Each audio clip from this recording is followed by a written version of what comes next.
မင်္ဂလာပါကျမရဲ့ချင်မောင်ကျော်နီးလေးလာမျှဝေပေးတာပါရှင်ဟုတ်ကဲ့အရင်ဆုံးပြုတ်ထားတဲ့မြစ်ကိုပပလေးလီးပြီးတော့စကားထဲမှာရေးစစ်ထားပါတယ်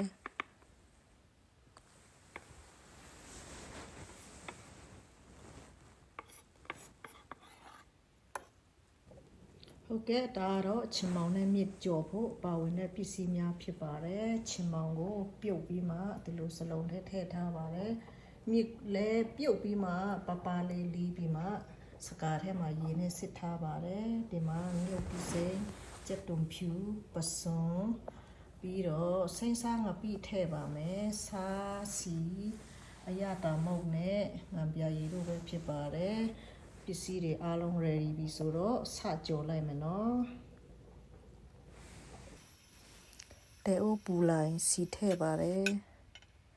ကြက်တုံဖြူထည့်ပါတယ်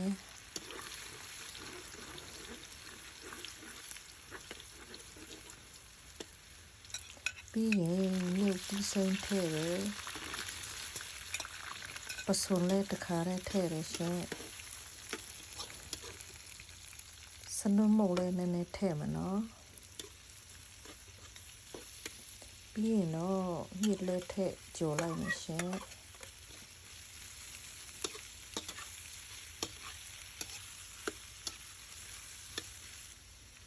မြစ်ကြော်တဲ့အခါမှာစားလည်းထည့်ပါတယ်ကြက်သားမုတ်လည်းနည်းထည့်တယ်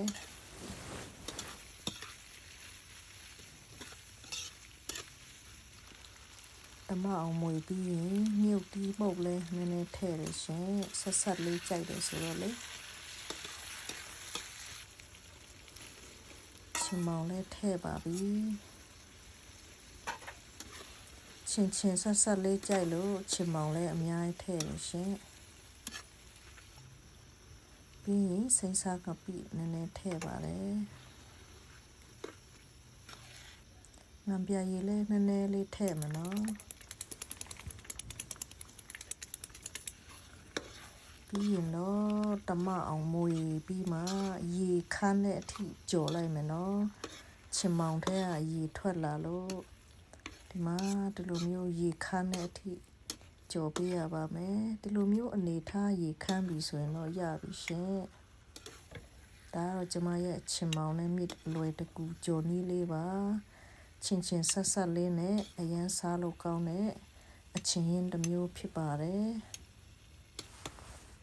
ဟုတ်ကဲ့ရပြီနော်ဒီမှာကျမလက်ရလေးကြိုက်နေတက်ရင်လိုက်လို့ရတယ်ရှင်ကျေးဇူးပါ